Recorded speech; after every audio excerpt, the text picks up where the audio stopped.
Okay, so I just wanted to ask if you could start by telling me a little bit about yourself, your life, what you do. Well, I'm retired from National Security Agency. I've been an activist for HIV and AIDS for about 35 years now. Wow. Representing the African American bisexual and gay men. Just trying to find out. I go to a lot of groups, seminars, whatever, to find out more updated stuff about the things or the issues surrounding HIV and AIDS. And it helps me because a lot of guys won't go get tested, or they've been tested and don't do follow-up. Yeah. So it gives me a lot of information that I can use to help them. Yeah. You know, until they decide to get into care. So that's basically been my life. Wow. And you mentioned before we started the interview that you used to work for Hero. Yes. So what did you do with them, and how long were you there? Well, when I first went to Hero, I went to Hero as a client. Okay. I had no idea.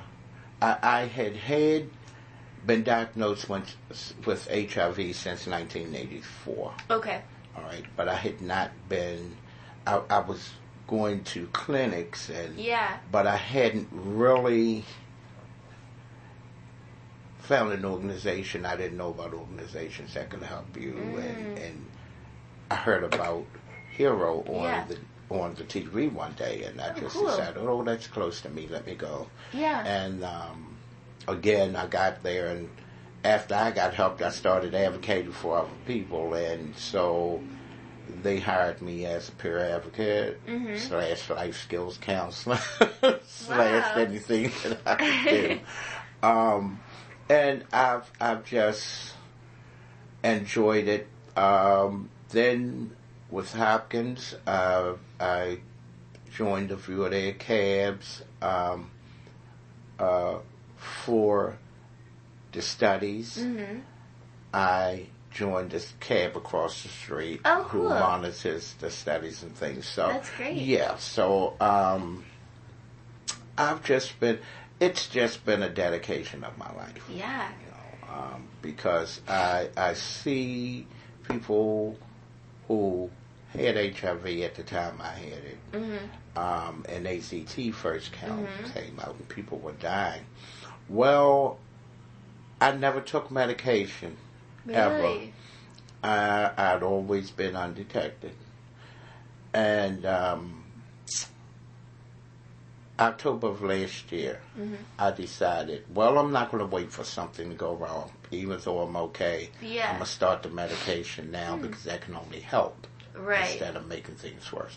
So that's what I did, you know. And now that I'm at the Bartlett Clinic, a lot of the patients come to me because they didn't know I've been there forever, and sometimes they're more patient. They're more confident in talking to me because I'm a patient. And so, you know, they learn a lot. And like I said, they always come and they always asking questions. And I try to stay up on things so that I can, if I can't answer the question, I can refer them to someone or an agency that can. So. Wow. So you weren't taking medication up until last year? Yeah. Wow. So, and you just were healthy, like you were undetectable naturally? Yeah. That's really interesting. Well, I'll ask you more about that, but is there, like, a reason you decided to not take medication? Was it just because you were doing okay, or?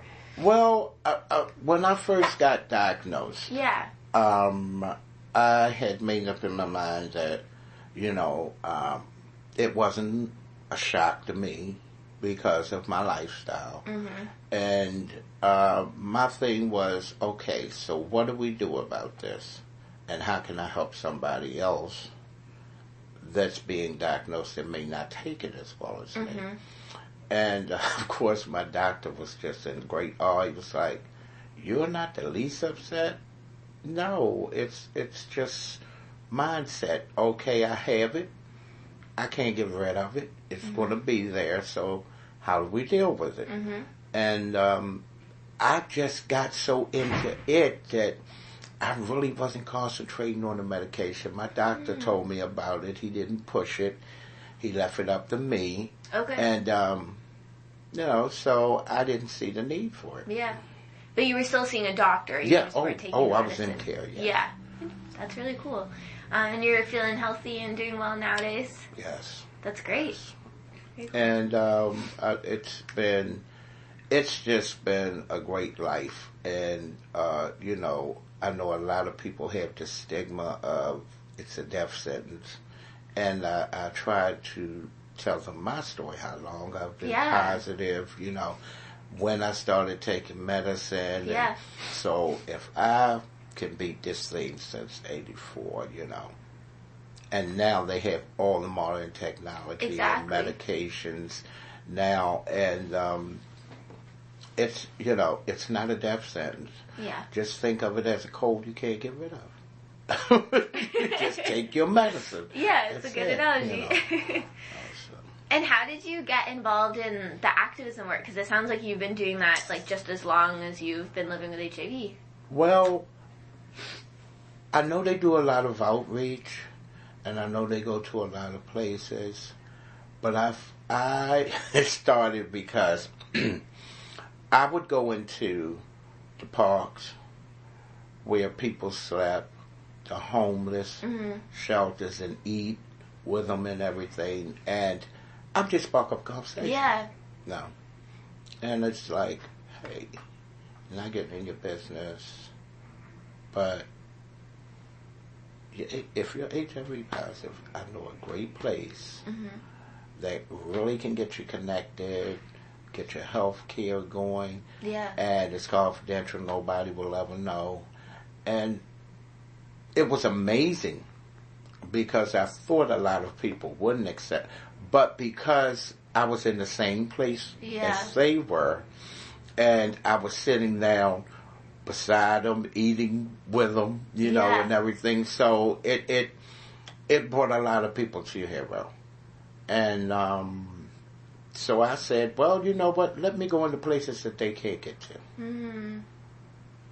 No, because outreach is outreach, but you can't get to everybody and everybody. So I just made it my business to go around to different places, churches, homeless shelters, soup kitchens. Wow. So, and it's just been a passion of mine. It always has, it always will be. I'll be doing this until I pass away. Really. That's amazing. I'm sure it's been a lot of really meaningful work. Yes, it has. It has. And like I said, I thank God for the groups and the organizations. Yeah. Because I've learned a lot. Yeah. And so I can actually give people information. And a lot of people who I'll say that I've talked to in the last year who didn't want to go into care, didn't care, none of this. So, and we've been talking, and then finally, about 10 to 15 people in my community came to me and go, do you remember this place you told me about, Chase Braxton? Yeah. And I went to the Bartlett Clinic, and I told them your name, so it's good to see. And I think that helps people come into care.